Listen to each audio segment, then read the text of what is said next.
Yeah, I And know I don't that. understand why people think it's a good idea to leave their computer on their front seat that says like Microsoft Yeah, across it. it's like a Microsoft Surface, right, with a Yeah, Bungie sticker on the back of yeah, it, and it has like a serial number on the side. With you open it up, it has like their password and a sticky note right yeah, next to it, yeah. and a giant button that says VPN, right? And they just leave it sitting in their car right in a 7-Eleven parking lot, and people are just like have no clue Like, yeah, about it.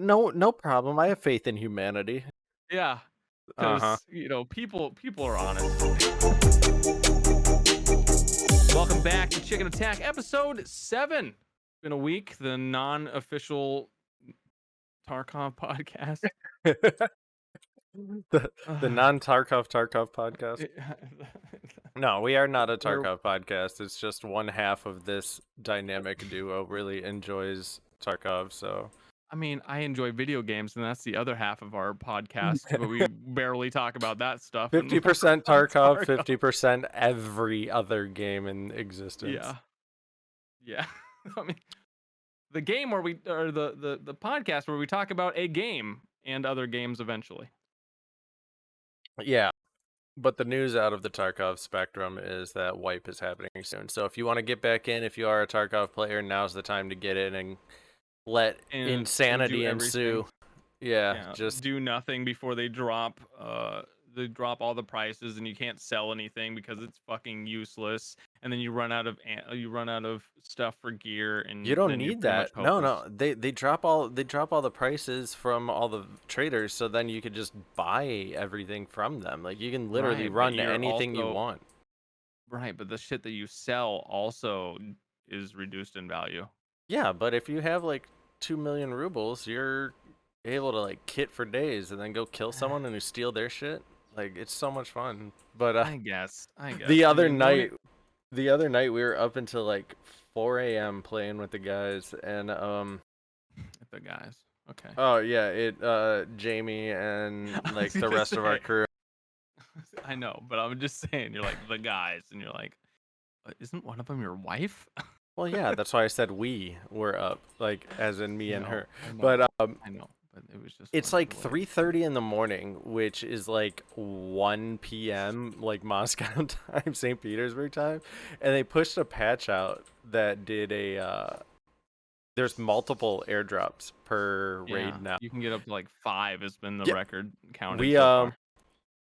we're sitting there. There were 3 within 8 minutes of the raid. Like the first 8 minutes, we're like, is did we break it? Like what's going on? We were so confused and like it was just that was one of the You, most fun raids that I've had in a very you long know what's time. really funny? So they tweeted out something on Twitter, right? They were like, what was your gonna be, or Battlefield Games tweeted like, what's your favorite feature coming in the next patch, right? And Hmm. Pastilli said he wants there to be more rain. Yeah, yeah, And then I did.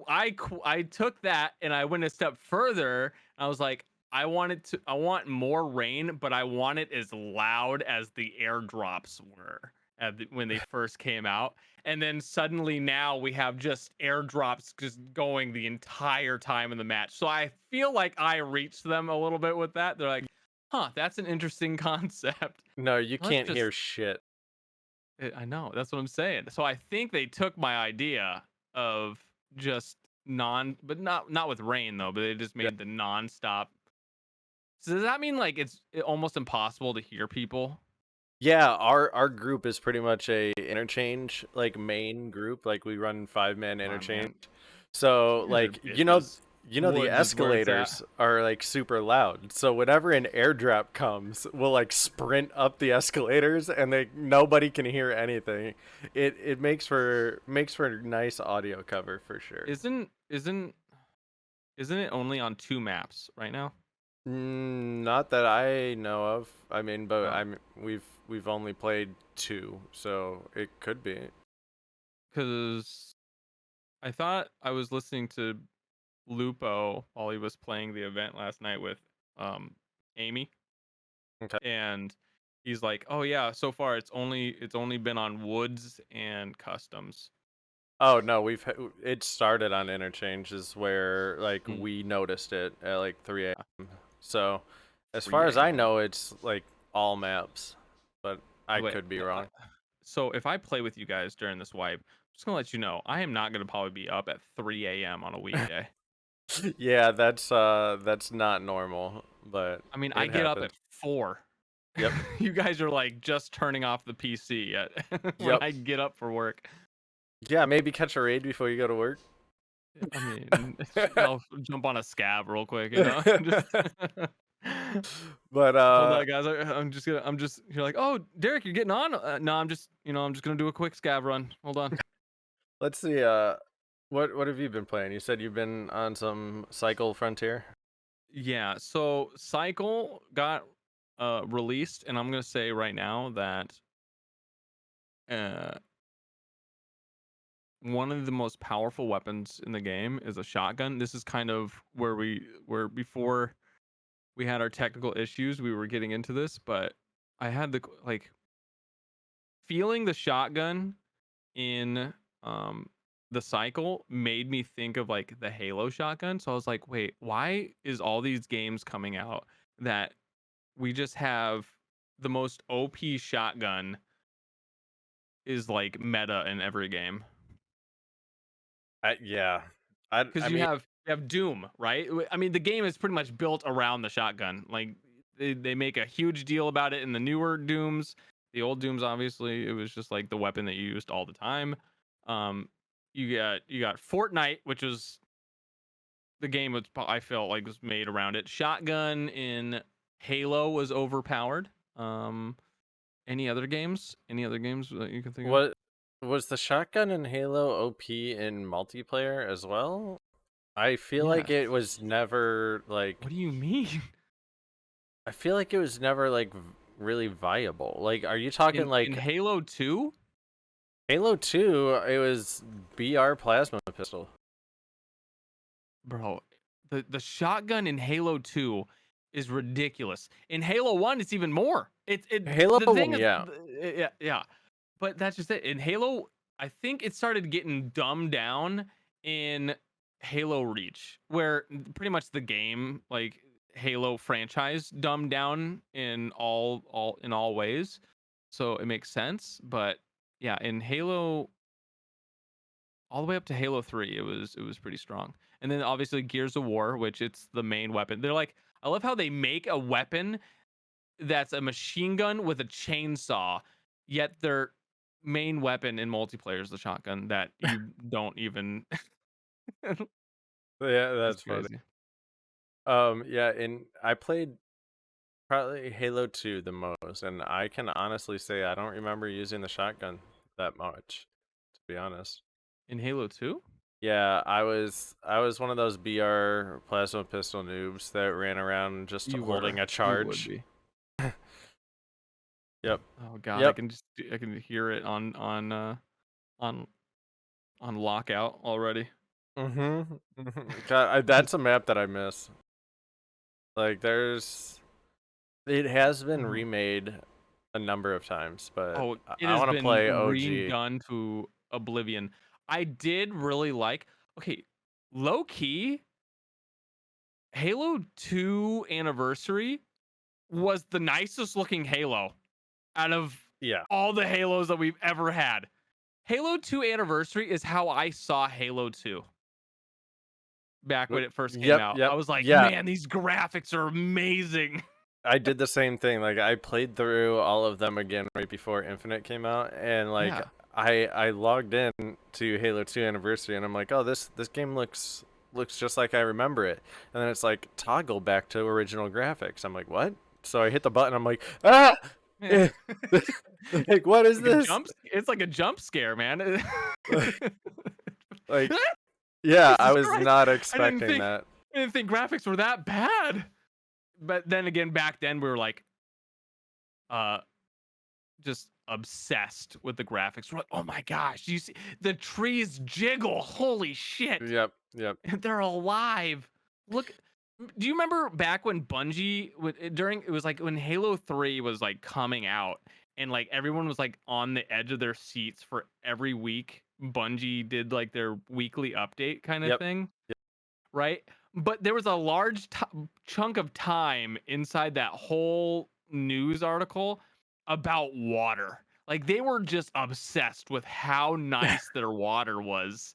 Do you remember this? Yeah, They it were like was. in Valhalla, the water, like just the map, but they were like the water. It's phenomenal. It has 18 billion polygons or some bullshit. You know, they're Yeah, just it like the was. physics of it is phenomenal. It's Meanwhile, a little your weird. 800-pound armored character is floating? Question mark. Yeah, I mean he's very buoyant. It I mean, the on Halo, I guess the it's a suit is ring in space. insulated with styrofoam.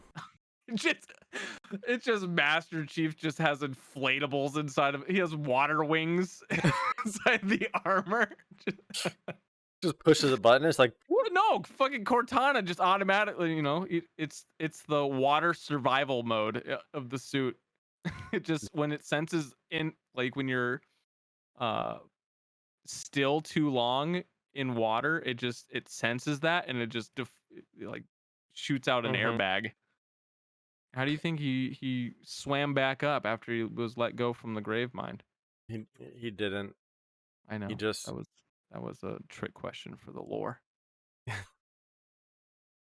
I You gotta win. follow me around here. Dude, I like I said earlier off stream, it's been a day. Like my brain is just toast currently. Well, I'm drinking a coffee at 7 p.m. right now, I like just saw trying to that. wake up. I was about to comment. Meanwhile, I'm drinking water like a responsible boy. But I got that too for when the yeah, but coffee runs out. you sipped your coffee like way more than that. Yep.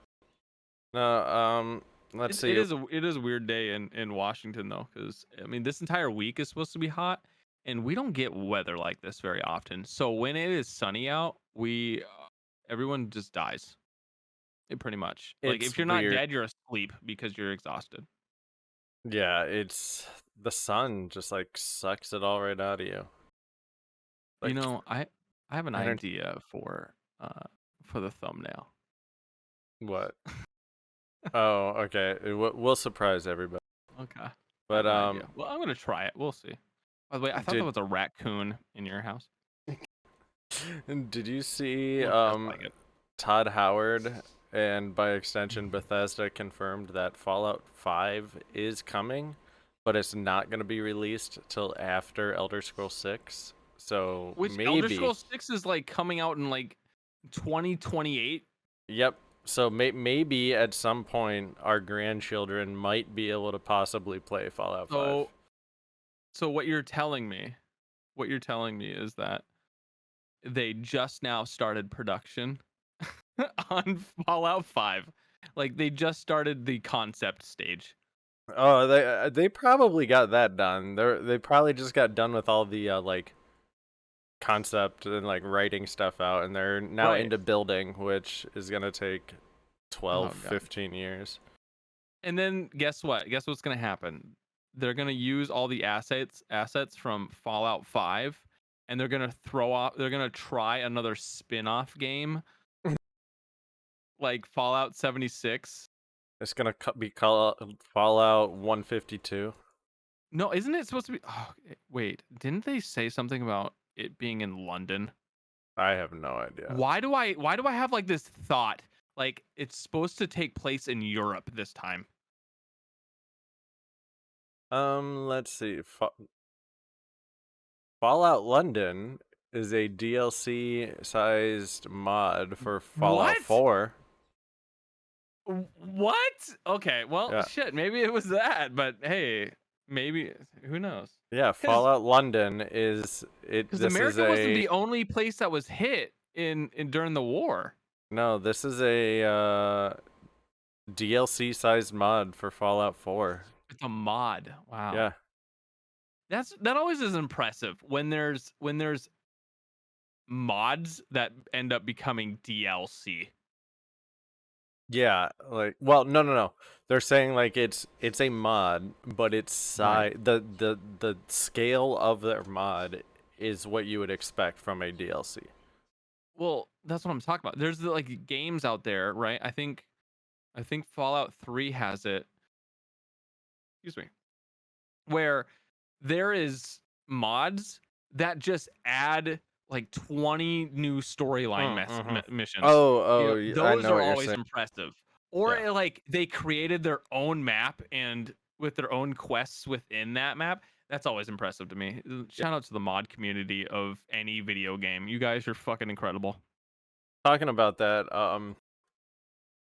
I did from our conversation last week about Breath of the Wild. I saw that Oh, someone just yeah. released a DLC sized mod for Breath of the Wild that it's it's literally just a choose the right door game show. To where you get dropped into a room and there's two doors and you gotta like pick which door is the correct door, and um there's quests and tasks and like rewards for them for different surviving different amounts of doors, but it's literally just a chance game because if you open the wrong door it Isn't this automatically all kills I you. swear this is already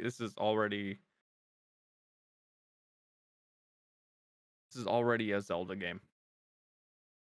There's probably a mini game somewhere about it. No, like never mind. It's pretty much just like choose the right door or die kind of thing. Yeah, yep, that's exactly what it is.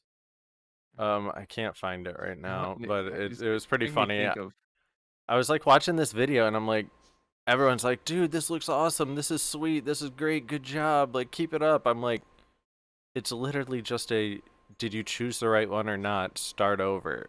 And like, there's speaking like achievements that are like, survive 150 doors. I'm like, what? speaking of just little things that everyone's like loving, like these little gaming things. Did you see that there's a simulation for spending money on Diablo Immortal? What? Yeah, so there's a website someone created it where you put in it's like pay $25, right? And what $25 gets you is um 10 rolls on doing an elder rift, right? Okay. And because if you use 3, you get the ability to add 7 of the legendary crests or whatever, Okay. which give you your legendary or your shards, your legendary gems. Okay. So someone created this simulation where it's $25 or you can spin until you get a 5-star. Okay. Hit the spin till you get a 5-star.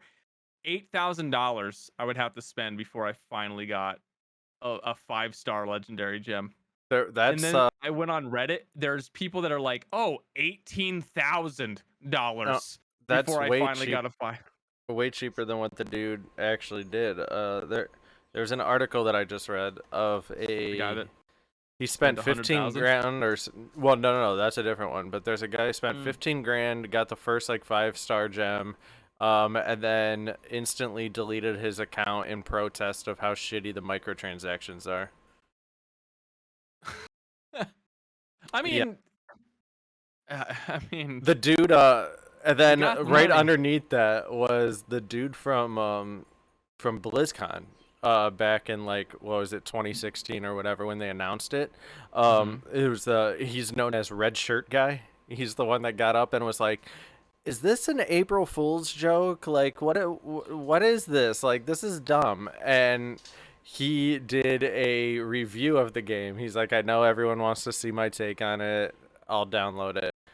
And he goes, he goes, pleasantly surprised at the game concept and the combat. I'm only level 20 right now. I'll see how bad endgame is. And then, like 3 days later, he comments, goes, "Endgame's exactly what I expected. Uninstalled." I And mean, yeah. Well, there's another video, right, about a guy that spent $100,000, right, on the game. and Mm. just decked out their character, and then put out a YouTube video talking about how the game really opens up at high level gameplay. What? That's what he said. And he said that the game, the PvP is actually one of the best PvPs he's ever played in a mobile game at high level. How much money has he put into this thing? Well, okay, I Over could see 100,000. it. The best PvP that I've played at on a mobile game, I might be able to get behind that argument. But the fact that he spent 100K on it just completely nullifies his opinion. Right. Well, that's what I'm saying. So after you get past all the fucking no pay Andes, right? you get to a level of competition where you're actually facing people that have spent money, right? So you're up against other loot. I mean, how do you?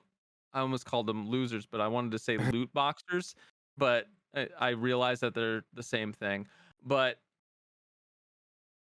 he said that you face more of people of your skill level when when you're paying You when mean you're just pay you face more people with the same size wallet as you? Yes, right. I think it's more of a psychological thing for those people Yeah. because you're like, all right, my dick is bigger than yours because I put an extra $7,000 into my character. So logic.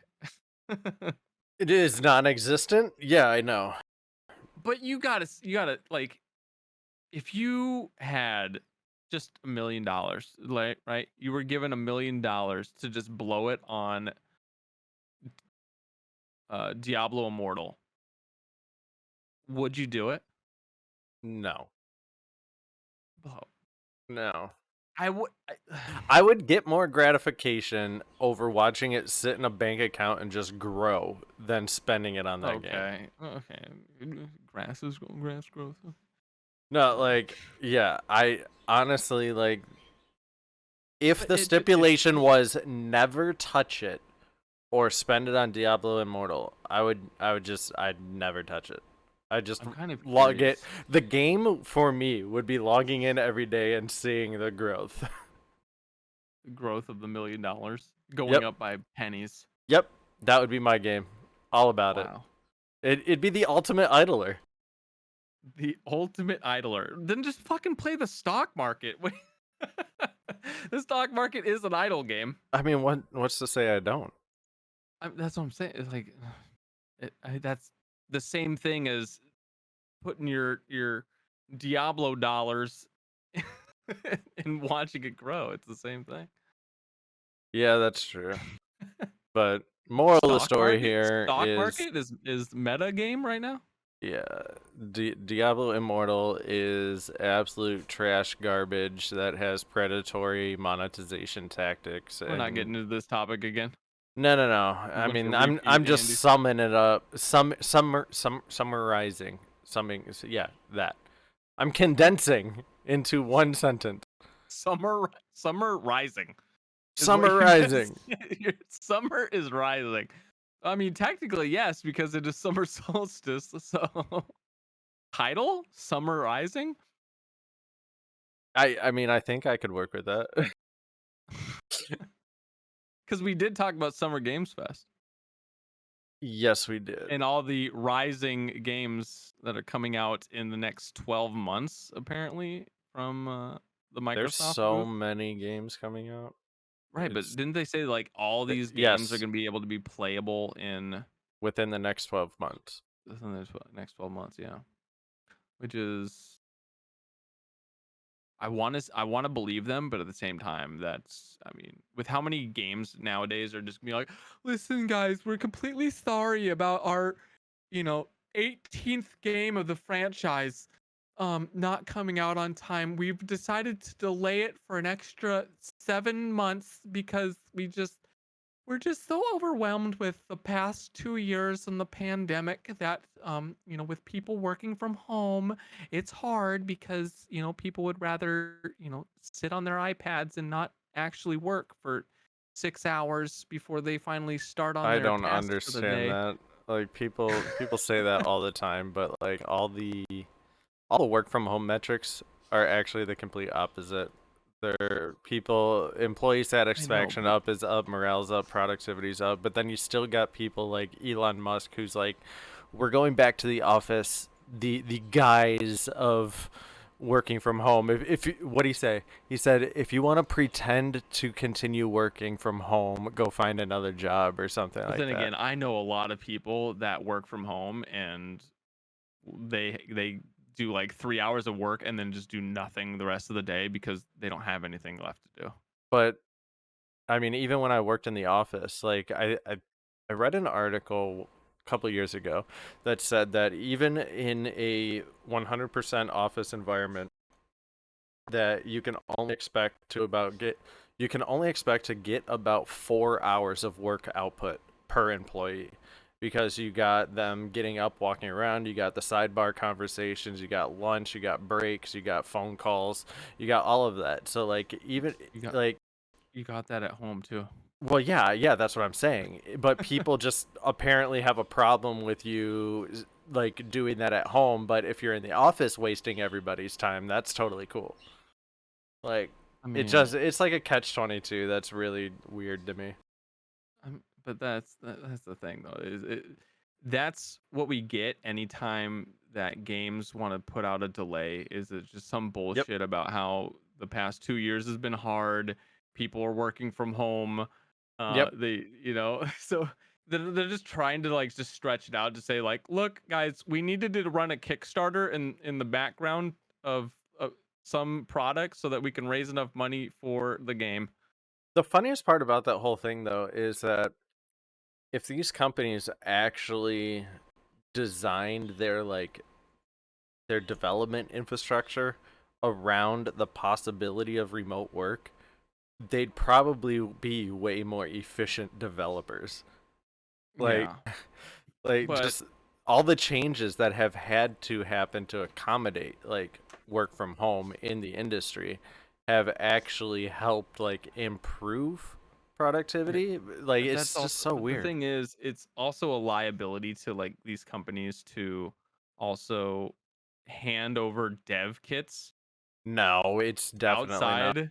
Really? No, They nope. they they actually do that? Yeah, it's been it Bro, anytime what? you okay, in the game industry, I'm not even making this number up. About 50% of everyone is a contracted employee, not actually employed by the company. Like that right there is an external employee.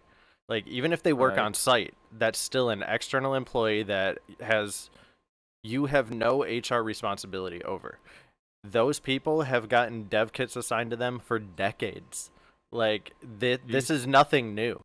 Like that's why I'm so like confused about it. Like everyone's like, "Oh, that's so bad. We can't do that." It's like, "Bro, you've been letting like vendor XYZ over here have remote access to your environment for the past 6 years. Like, how's that any different?" Like, yeah, it's I feel nuts. like that is a liability issue though, Nope, because not you really. think that people will be like, "Oh, I'm bringing this thing that has this top secret game that no people are supposed to know about No, yet." because yeah, okay, you run into for the listeners and the viewers that don't know, I actually work network security in the game industry. So a little bit about me. These are issues and topics that I have to deal with on the daily. There's a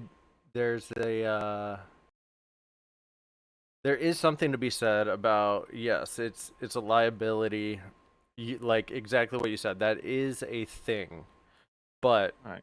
the speed at which development will progress or the business will move forward is going to be hindered if you don't do that.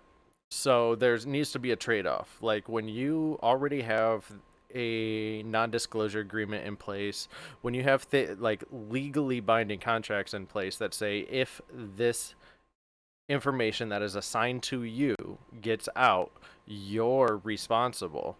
When you have things like that, like mitigated controls in place, that risk becomes much more tolerable. So you're like, yeah, sure, we'll assign it to you, but it's your responsibility to make sure that it's behind locked doors. You don't leave it in the front seat of your car, which that happens way more than you think. Oh, I know. Yeah, I And know I that. don't understand why people think it's a good idea to leave their computer on their front seat that says like Microsoft Yeah, across it. it's like a Microsoft Surface, right, with a Yeah, Bungie sticker on the back of yeah, it, and it has like a serial number on the side. With you open it up, it has like their password and a sticky note right yeah. next to it, Yeah. and a giant button that says VPN, right? And they just leave it sitting in their car right in a 7-Eleven parking lot, and people are just like have no clue Like, yeah, about it. no problem. I have faith in humanity. Yeah, Uh-huh. because people are honest. Yeah, but Gamers are honest, okay? it's uh it's definitely an interesting debate because in a perfect world, yeah, we would have all these different security controls to make sure that none of that gets out. But in all reality, if something gets leaked, it usually, as long as it's not the entire game, it's usually free press. So, Meanwhile, I have to write property of the company on my tools at work to make sure people don't steal it and try to pawn it. But people are just gonna leave fucking laptops with valuable information in their car. Okay. yep. Fucking Uh dumb. no, when Man, I when I I hate started people. at 343, they did so for Halo they did daily play tests and stuff just Wow, for 343 does things going. Halo? Yeah. Um Oh shit. but I was like, "Oh, these are open to all employees. You can help and help do your job, like help everyone else do their job collectively." So I was like, "Oh, I want to participate." And all I had was my laptop. So I just sent a ticket into IT. I'm like, I need a dev PC. And they're like, all right, come into the office, pick it up. And they just handed me a custom built gaming rig. They're like, here you go, take it home. You're all set. I'm like, Yeah. awesome. All right, this has all of the games available to you on Steam. Go ahead, test them.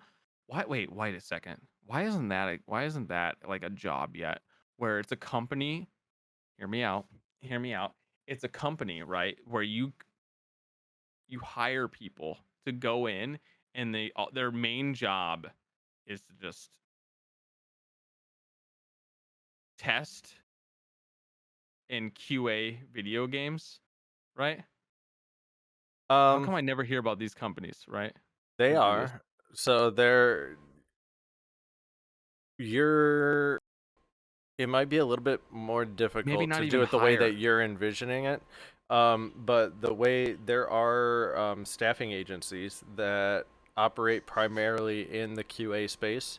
So you'll reach out as a developer. You'll reach out to these staffing agencies and be like, "Hey, we need 15 QA engineers to for a 6-month contract to get in here and test this release candidate build." And then No. they'll either have them come on site or do it remote. But yeah, they But why the don't they just do it you, like it's a land center, right? You just come in, all the games are available to you on Steam. You can play whatever game, right? And um then or you pick a game from like a list, right? And then you play it and then you give like your review and a bunch of things that they could change and or, um feedback, like a feedback center. so you're yeah, okay, so you're talking about like focus testing, which that might be a way to do. That might be something to do. Um, that Right? that would be a little bit You can pay easier for a to membership. accomplish.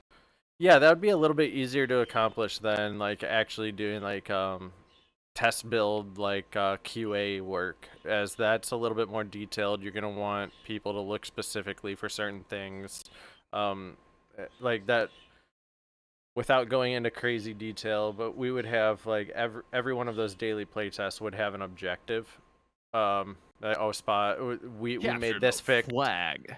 Well, yeah, they'd be like, we did this fix last night. Let's see how it works, or give feedback on this new mechanic, or stuff like that. So we would be playing the game, but we had like actual like task objectives to try to look at. So it'd be fun. You'd be running around and you'd see someone like just meleeing a wall, and they're like, Yeah. "Yep, texture looks good." And it's like, They're just okay, writing their little notebook. yeah, Just flip out their like Blue's Clues notebook with their giant crayon. They're like, checked wall for physics. like there were so many instances to where like textures were mismatched or something like that, but you'd see Mm-hmm. someone like sitting there like doing like the side by side like strafing, looking at it from different angles, and then someone would just shoot them in the back of the head, and they're like, "Oh, I was looking at something," and it's like, "What were you looking at?" And then all of a sudden like everyone just goes to that spot and like looks at the thing, and then it just turned into like a battle royale real quick, and like back to business as usual, and it was a lot of fun. It was good stuff. But the thing is, stuff like that makes game testing sound super fun. But I heard game testing is actually some of the most boring fucking shit in the If you're industry. Yeah, if you're QA only, yes, it's incredibly tedious. Like people Incredibly think that you're tedious. just playing, like people think that you're just playing like a video game that hasn't been released. No, it's more than that. You're going in, right? You go into work that you just clocked out probably 4 hours ago, and you're playing the same level over and over and over again. Sometimes not even the whole level. Sometimes it's just like the first part because it's spaced out, right? The first part up to this checkpoint or something like that. And you, like you said, you have like these key objectives, right? Where it's like, okay, we need to check the physics for this glass. Go So yeah, throw yourself at it, sometimes it's And not even like that entertaining either. yeah, When I was at Nintendo like 10 years ago, there was one of the QA engineers was telling me that he was testing Hello Kitty, or no, it was Island Adventure, My every Little game, man. Pony for the Dude, 3DS, second fave. and he had to check like the main like the pony mane hair physics. So he's just sitting there like petting the hair over and over and Tell me making sure this it guy didn't didn't break. become fucking a brony Uh, afterwards. I, I was like, you just He's like, sat dude, there and I yeah, love so Rainbow too good. Bright now. Like just petting a virtual animal for hours on end. What are you That trying to just, say? I mean, that Trying to be just. fun because I pet my Pokemon and Pokemon Go. I always got to make sure I got that heart, man. Listen, It always Arcanine, seems like a weird concept. Like, right? which one was it that put in the like that cuteness? Pikachu and Eevee.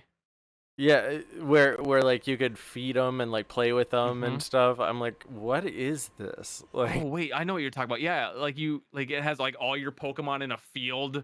yeah, and What you game was throw it? I like think that was X berries and at it Y. or whatever, or you call them over and you give them like a treat, or like you give them a bath and stuff. And I'm like, what are we Bath? doing? What?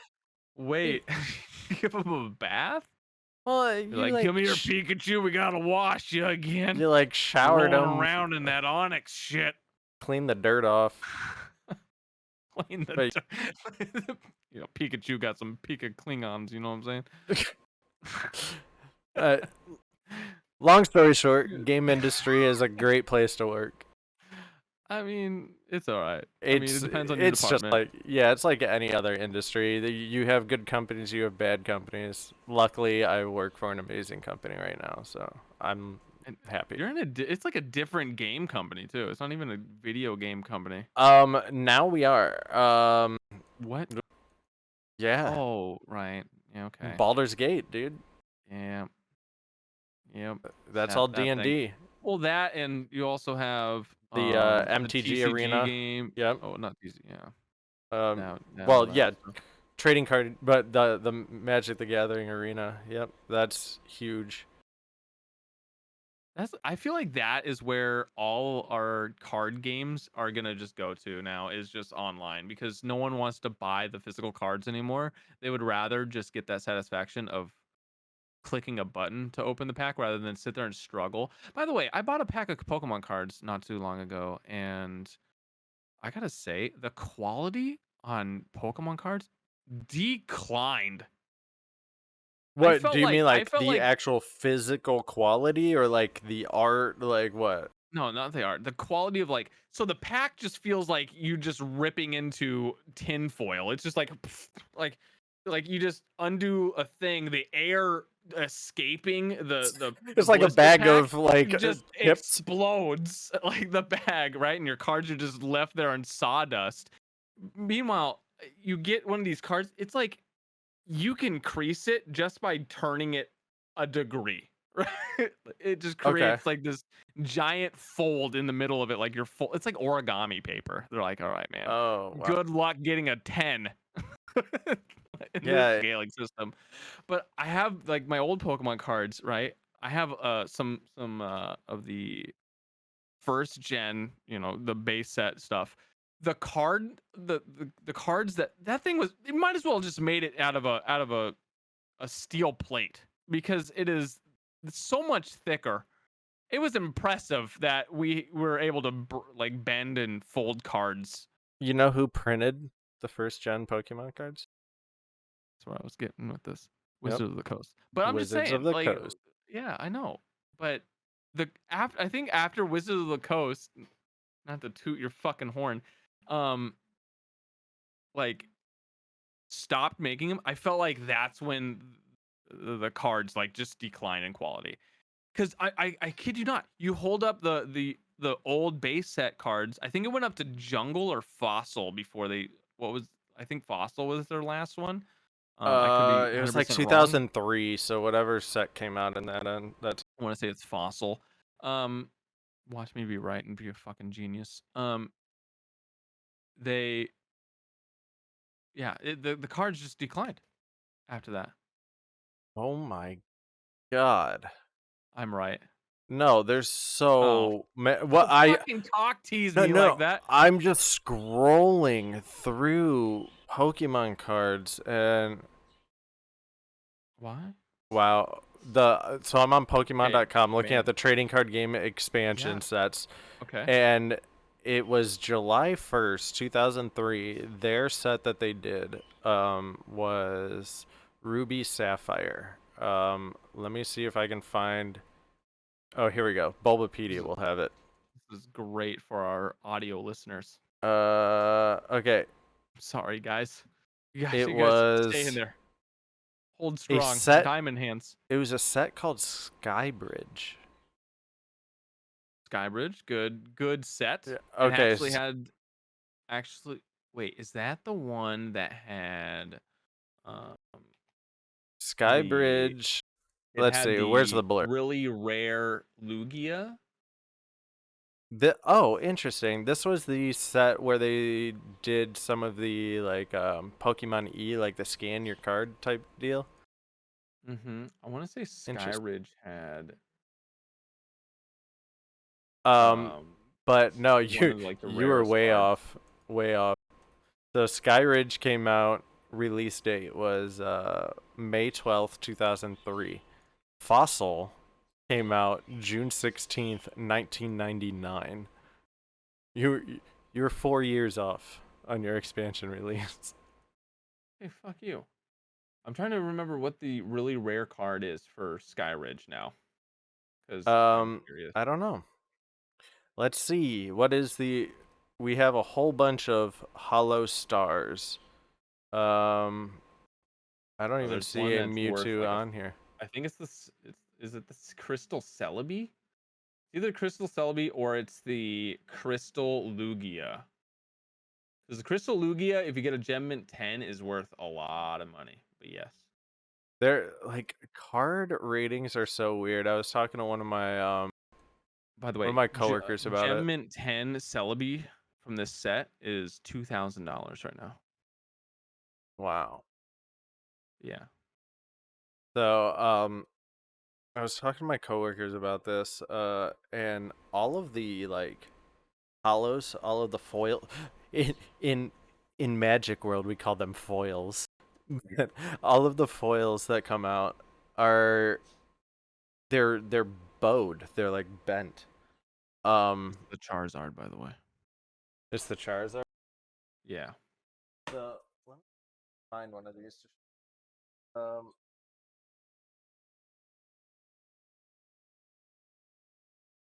it's weird the way that these work.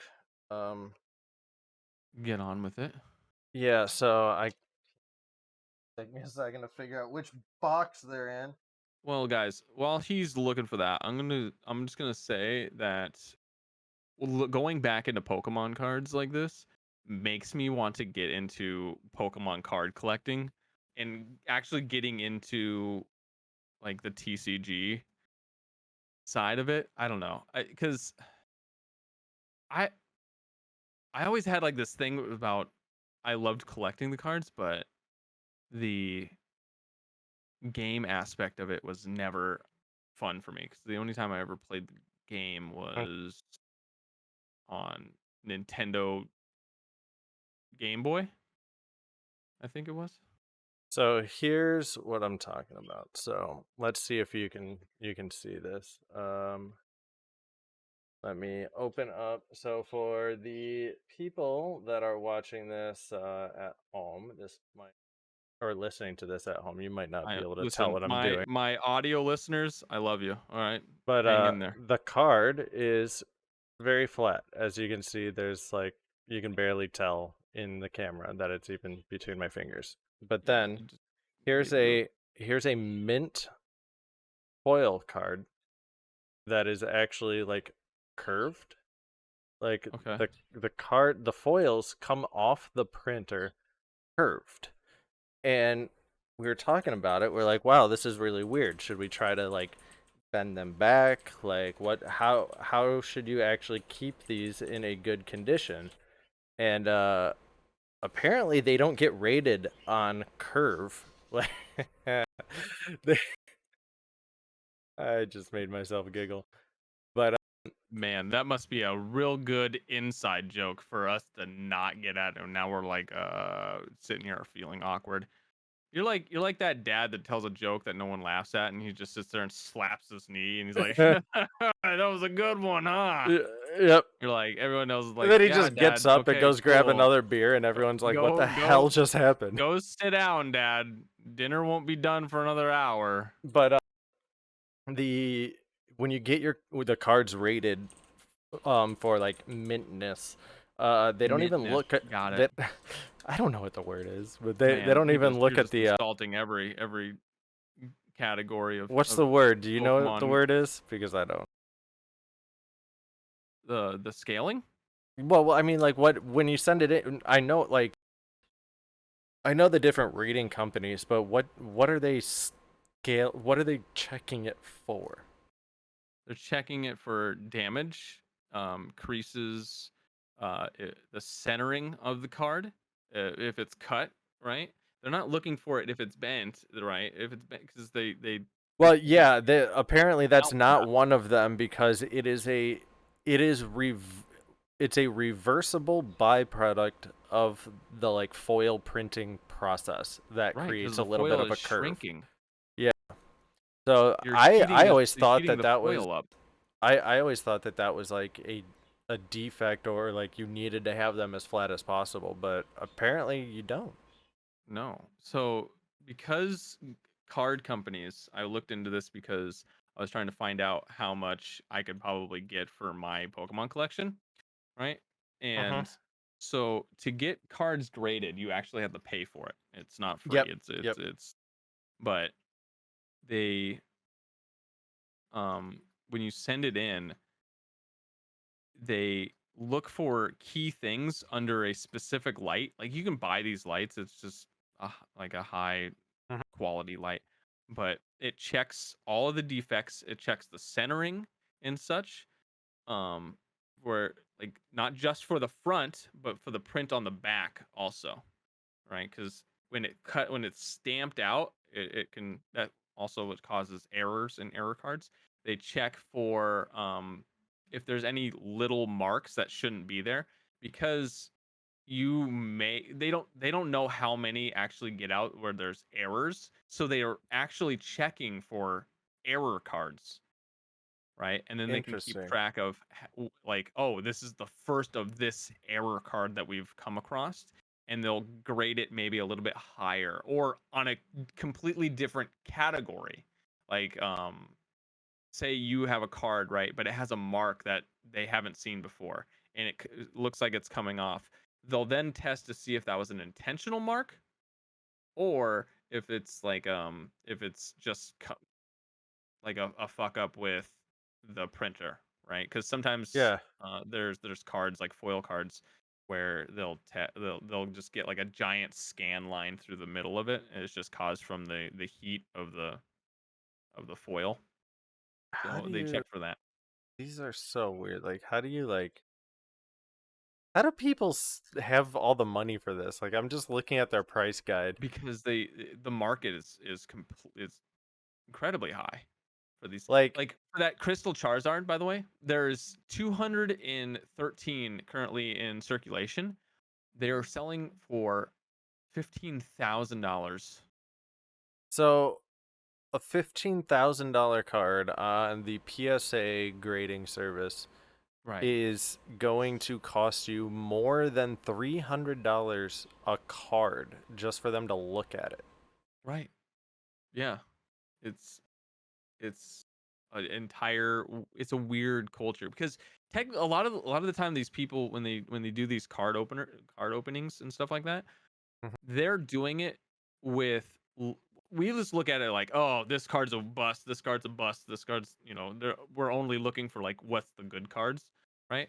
But these people are on a different level. These people are like, okay, this card's worth 18 cents, this card's worth Uh, $2, this card's worth $5. It's they're not only looking at for the rare cards, they're looking for the low ones because they're just going to turn around and sell all those low cards. yep. Oh, And here. that's how they make majority of their money to buy new packs, right? So a $15,000 card would put you in the premium tier, which your card has to be of declared value of under $24,000. The next hmm lower tier is 10 grand, so you jump up to premium one, which is $1,000 for them to. You're paying 1/15th of the card's possible value to get them to look at it. Yeah, but that's just it. How you can't there's no way to know if it's a gem mint 10 without it, you know, without them scaling it. So how the fuck are they going to charge you money? Be like, "Oh, well, you it's not a gem mint 10, but you still owe us 6 grand for checking to make sure You that it was probably send it to them, and then they'll be like, okay, this is gonna fall somewhere within this range. Like, do you agree to Oh, that?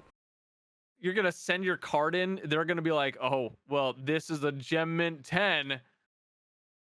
And then they're going to be Yep. like, "Well, for you to get it back." Yeah, yeah. That's funny you say that because That's fucked up. That's there shady as hell. there's a lot of controversy right now in the classic game collecting community and everything like that because what was it? Mint VGA graded like 91 boxed copy of Super Mario 64 sold for like 1.2 million, and everyone's like, okay, these are getting out of hand, out of control prices.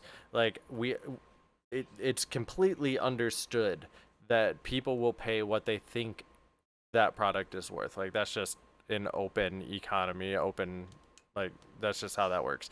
But it's when you start doing it to because these companies are getting paid, they're making money based off the perceived rated value of the item.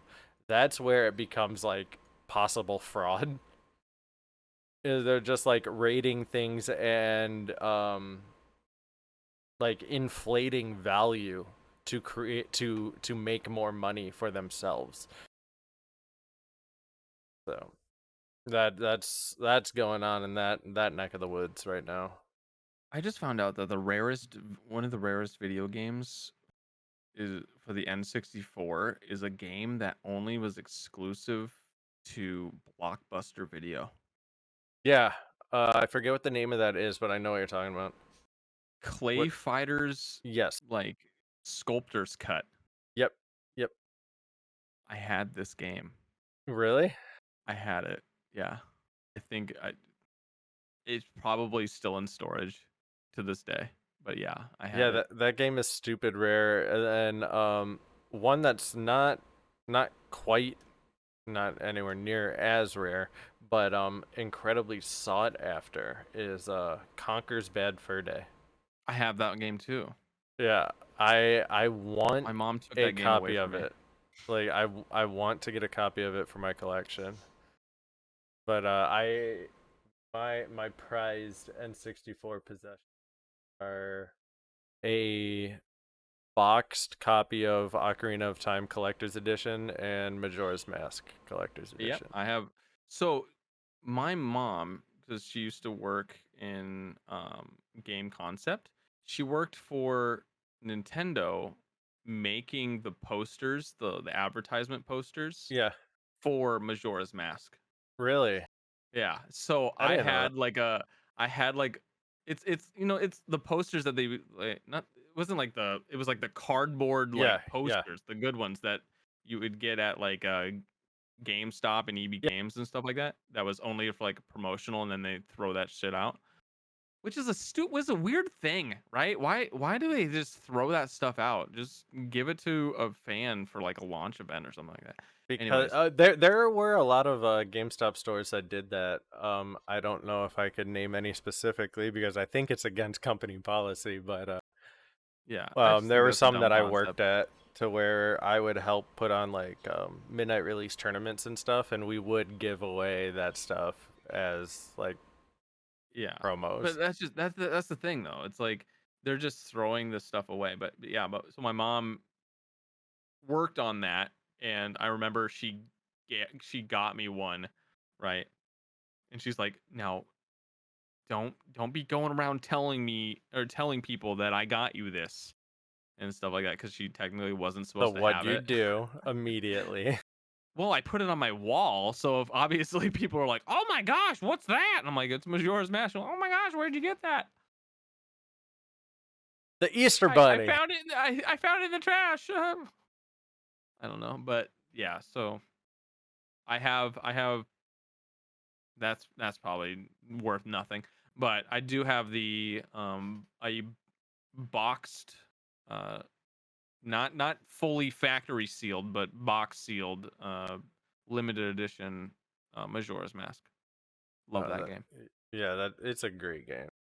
It really is. I mean, I would take a sequel to that game over Breath of the Wild, I any want. day. I'm hoping that Breath of the Wild 2, like the teaser stuff that they put out, makes it seem like a much darker game, which is giving me some hardcore Majora's Mask vibes. And I hope Okay, they add like dungeons back, and then I might be I'm. able to say, I think yeah, would this be the first Zelda game that had a sequel? no, Zelda 2. Excuse me. Zelda 2. Okay. Literally Now for you're the just making NES. shit up. You're making shit up. There's no There is a fuck- game called Zelda Zelda. 2. Yes, Zelda 2. Is this one of the things where it's like the Super Mario World 2 or whatever, where I called Zelda. It's so Zelda. Yes, actually, it Um is a Super Mario World 2. I know, or a Super Mario 2, where yeah, it where started out as a different game and got reskinned. yeah, and then they brought it, they're like, "Oh, well this is the one that was supposed to be only in Japan." Yeah, Zelda 2: The Adventures of Link. I believe it did start out as a different type of game. Or as a whole Like a different. side scroller one. Yeah. Yes, yeah, it is. It didn't get great reviews when it came out. Some places rated it rather high. It was like one of those like mixed review things. Right. But I actually really enjoy this game. It's brutally difficult. Like it is so hard. And I think this is a game that during summer games done quick, there was a guy that was speed running the game, and he told everyone to be quiet because there was a really tough trick, right? yeah. And someone ended up fucking, like, someone on his couch talked to him, fucked him up, and ruined the run. And he was like, an hour and something into it, so he couldn't just start over because there was the block, and he was like, "Okay, well, sorry guys, that ruined my run." And he Yeah, just got up and fucking just left because he's like, "Well, fucking run's done. Can't do anything about it."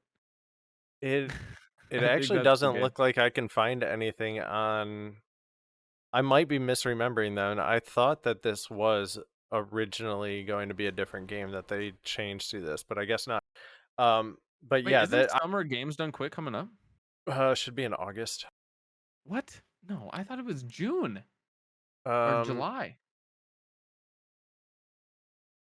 It I'm doesn't make not sense to sure. have it in August. I mean, it's technically still summer. Summer games done quick. July 4th starts 2 weeks. Huh? Uh, How?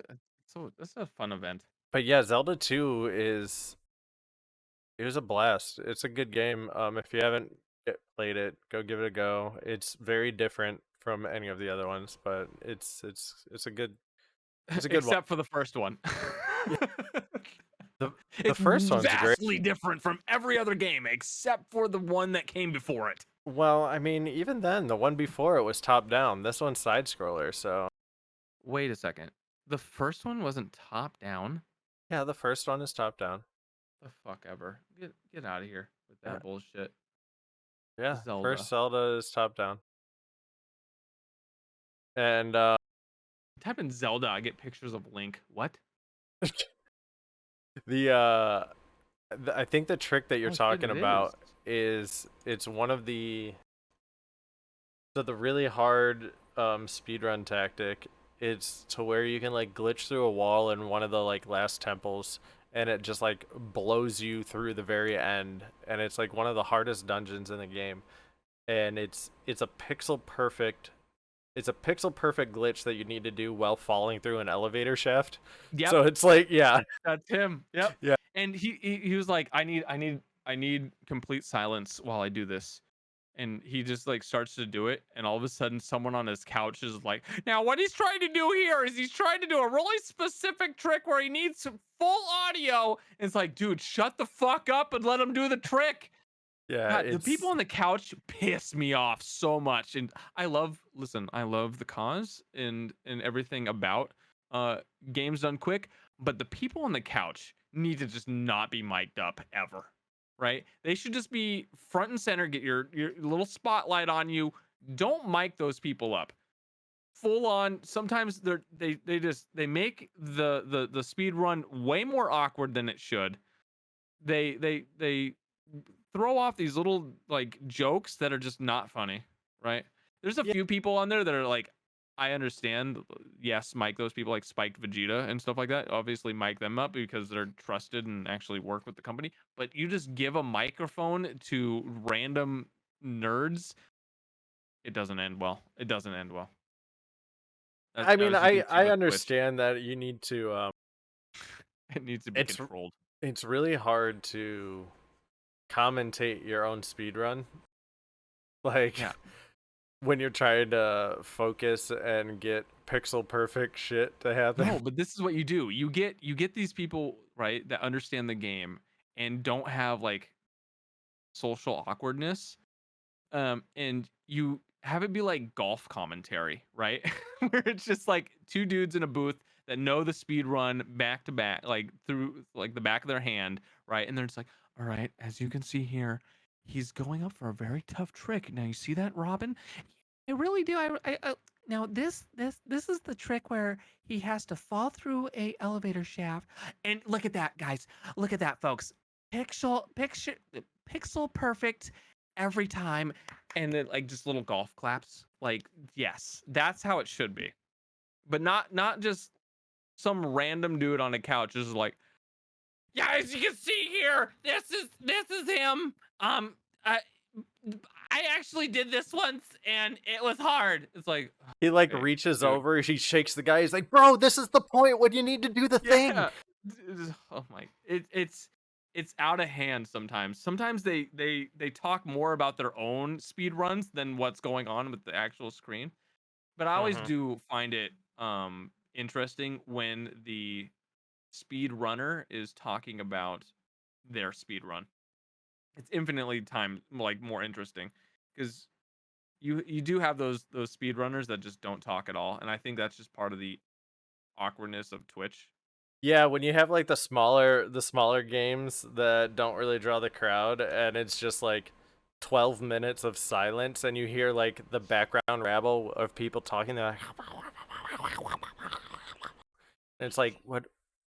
Like you can actually hear the guy like Dude, pressing the controller button. I feel bad for the people that have like a 2 in the morning split, you know? There's like, all right, and there's like just no one behind them. It's just like maybe their girlfriend and their baby that's like sleeping, is like in the background, and he's just sitting there, just like, I flew all the way here from Switzerland to fucking play in Summer Games Done Quick at 2 in the morning. The viewership is still like 700K on Twitch though. Yep. Yep. But it's harsh to watch those streamers because it's like sometimes it's like an actual interesting Yep. speed run. They like win like the gold the gold the world record and no one watched. Yeah. Here's what I don't understand about Games Done Quick. How come they don't do a recap at the end of all the world records that were placed during that event? That would be something cool to do. Why don't they do that? They give more attention to the fucking prizes than they do any of the people that were like, oh yeah, by the way, this speed run is world record. The world record has been held by so and so for 12 millennia, and I beat it by a fraction of a second, and no one gives that guy props. Yep. It's sad. It's sad. The Talking unsung about heroes. older games and things like that. Have you seen this spiritual successor Okay, to I'm not liking this already. GoldenEye, Perfect Dark, like all the I didn't hear Perfect Dark. I heard that they're going to be remaking GoldenEye.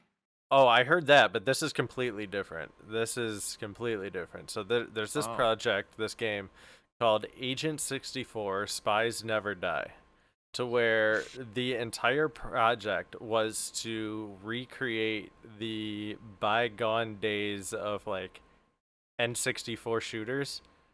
so This it's pretty game much Evo Land in 64 shooters. this game looks sick. Have you ever played Evo Land? I did a little bit. Yeah. Okay, There's a this concept. there's a thingy on the thingies. Um Wow, great journalism, man. Guys, yeah. my co-host here, right here. The thingies with the thingies. Go on. You're making this real interesting. There's The a suspense. demo for this game out Okay. on Wow. Don't get me started with fucking demos. the game is called Agent 64 Spies Never Die, and I just linked it to you on Discord. Yeah, I see that. It's But I they mean, went so far to even do like game textures that are only like 128 pixels wide. Like they're very very brave to call a game a demo nowadays. yeah. Most people just call it a beta. you know, Yeah, actually I don't know if it's I think it is called a I think they did actually call this one a demo. That's what I'm Let me see. saying. It's brave to call a game a demo in today's gaming market. Yeah, they did call it a demo. It is God, remember, legitimately called it. imagine getting a disc in a Nintendo Power and Yep. having it being a fucking beta. Yeah, that Like, all right, guys, I gotta order fucking Nintendo magazine for 12 months so I can get my beta to Minecraft. did you never did like PC gaming in the early 90s, did you? I did. I played StarCraft. Do you I was a remember very I was a very good Zerg player on StarCraft, the original StarCraft. do you Not remember not like getting the those original. demo discs that came on like a floppy from Excuse you? they had like No, man. I lived in the disc era. I got I got I my think you're first copy of Doom. My first experience in Doom was on a on a floppy disk I bet that you. I bet you it was Doom when you flipped. Sorry. it was like just you go to the store, go down the magazine aisle, find a copy of like PC Gamer or something that's like demo Wait, disc inside. wasn't Doom originally on a floppy disk? Yeah, Doom and Doom 2 was originally a floppy disk. yeah, I yeah. believe if you got a collector's edition, like there's a collector's edition or something like that out there of the new ones where you got an original Doom on a floppy disk. Really? It's either this is a true thing or this is a Reddit post. There's Uh, there's the new there's the new gimmick for our channel. Is it real or a Reddit gif? there is what is this? The Nintendo Switch Doom Classics Collection. Unboxing. Let's see. It looks. Oh, this is a. Oh, it's a limited run games product. Okay, that makes Mm, way more sense. So yes, it did. That is exactly. That looks identical to the floppy disk that I had. It says Doom on it, and it yep, says in red. Shareware Disc One, Does it say and they Doom have in red? no. It's monochrome, Oh, I want to but say yeah, the Doom 2 on floppy. I do. This would have been cool. I'm I mad have that like I a missed this. Yeah, Doom 2 is the one I'm thinking of with it's a black floppy disk with red writing. Like that would have been cool to have. But I'm super excited for the Agent 64 game. I played through the demo on all three difficulties, Agent, Secret, and whatever the other one is that they called it. But it's fun. It the reviews on Steam are like the AI is atrocious. They don't do anything but run around walls, and it's like, did you play GoldenEye? Like, do you know what they're trying to recreate? Like, Yeah. yeah, I mean, it's funny. well, running into oh, They're like the running controls into suck. walls. There was a lot of um hidden passages in those games that were had to do with running through walls. Yeah, no, So, do you remember like that in do you what there was a map in GoldenEye uh yeah, in GoldenEye in the multiplayer where it had a bunch of oh, walls that you could hide into. complex. Is it complex? Yep, I liked that map. Was it complex the map that everyone played on? Um, What is the lockout of of 007 what is it GoldenEye? called? Um, The map that everyone the is it one it facility? had the facility, and then there was one that had two-tone walls. What? Two-tone walls. So yeah, like the second floor or the upper half of the walls were white, the bottom half of the walls were Or green. green, right? Library? I don't think it was library. Let me see. So complex, library, basement, stack. That's what it was. Stack. Stack. Okay. Yep. I just remember playing in a tournament. Yeah. Because we had back when I was in martial arts, we had a games night, a video game night where we stayed the night at the dojo and we had a video game tournament. So everyone brought their TVs and game consoles, and then we would go and do play a game against someone, and then we would go up and play different games. And I Yep. remember the game that I lost at was GoldenEye because I didn't get Odd Job. This Because this, back then he wasn't banned, you know? this game. Yeah, Oddjob was just a cheater character. And then I always laughed when people picked Jaws. I'm like, you're just a walking tower. Like, Yeah, man. But I mean, but he looked cool. Stack, like this is I totally forgot about this. Stack was a multiplayer map that comprised two other maps. So library and basement. Library was the top two floors, and basement was the lower basement. You could play those maps independently, and then Stack was the one that combined all three together to make the really big map. But yeah, I Complex just remember the Aztec level being just ginormous. Aztec was massive. Oh, was it Aztec? Yeah, that's it. I But was wanting to say Complex Temple. was the one with the hidden walls. And random fact about that, the hidden walls were not meant to be in the game. Like those were never intended to be there.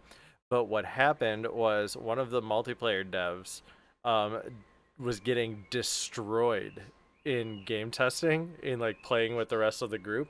So one night he stayed late and added one-way walls into Mm-hmm. the map to where he could go hide and then like kill people as they ran past and actually win multiplayer games. And they thought that that mechanic was so fun and so interesting that they just left it there when they shipped it. But originally, those little cubbies were meant as a way to cheat. Okay, that's something I didn't know.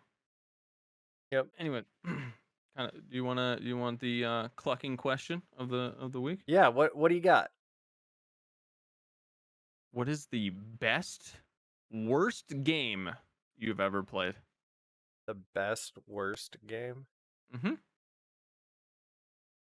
What game was so bad that you actually enjoyed it? Um, Squid Game or Crab Game? Squid Game? Wow, you played fucking Squid Game? I don't see No, your hair being red. Crab Game. Crab Game? What's Crab Game? Crab Game is a game on Steam. It's a free to play game that came out in the height of Squid Games, and all the craziness around that. Um, to By the where way, it's like they just announced season 2 is in really, production. Is in production, yeah. but it's 100-person battle royale that mimics a lot of the games from Squid Game, like the big robot, like you got to make it to the finish line before you get Everything shot and else, blown yeah. up. But it Practically a meme at this point. it was made in 12 hours. So it's absolute hot garbage trash, but So it's it's a game so that much was fun. made during like a gaming convention, like gaming Like a programming game jam. convention. Yeah, that's it. Fuck, man. Game jams. Remember? I remember when those were more popular. Yeah, but that game is great. It's a lot of fun, especially if you get a bunch of friends on and you're playing. Yeah, it's fun. So mine is there was a game that Epic, put out. And I remember getting this game and thinking that it had a phenomenal like art style because it was like the big numbers on the screen kind of thing, right? But listening to the voice acting and the script and the storyline to this game is hot garbage. And that game is put out by Epic Entertainment called Bulletstorm. This game dude, I remember one of the lines was, "Oh, we're gonna catch that son of a fuck." I was like, "What? What is this? Like, what? Technically, Like you're not wrong. it was literally every other word was a swear word, Yep. and it was I don't know. Shock It was value that fell flat. yeah, and so that game was so bad. But I remember I played it. I loved like the big art, like the big numbers on the screen, the art style for it, but just everything else about the game was just trash. But I don't know, something about that game I still like. Didn't they release something else? And for those that I don't don't think know, so. Bulletstorm is about a game about it's a first person shooter about a guy with a magical whip that he can grab and fling people into the air and fling them into objects and stuff like that. And you're trying to get a high score by the end of the story. But yeah, So if you have any game that will beat that concept, please let us oh, know. I'm sure there's tons out there. but I am kind of interested in hearing. So yeah, guys, make sure you guys comment down below if you guys are on YouTube. What is your best worst game? And And next week, hopefully, you'll be able to watch the episode yeah, immediately. Um, so it was okay, just the day for technical difficulties, but yeah. So wait, what happened with do because we've noticed that episodes 5 and 6 are not on Google Podcasts yet. So if you are getting our podcast on Google Podcasts and you haven't seen episode 5 or 6 on there, there is a little bit of issue with the RSS feed. So hang tight; those episodes will be coming out if you're shortly. watching now. But in the future, just disregard this note. Yep. But With all of that being said, yeah, you can catch what? our show next week on YouTube, Google Play, Spotify, Apple Podcasts, all the awesome places. Anchor, you know where to find us. Yeah. So make sure if you guys are on YouTube, like and subscribe. If you're on Twitch, make sure you guys give us a follow. And then obviously for our audio listeners out there, like and leave a review for our on Google Podcasts or Apple Podcasts. That way you can get this out to more people. Share it to So everyone you know. yeah. But once again, thanks for hanging with us. Yeah, We'll thank catch you you. next week. All right.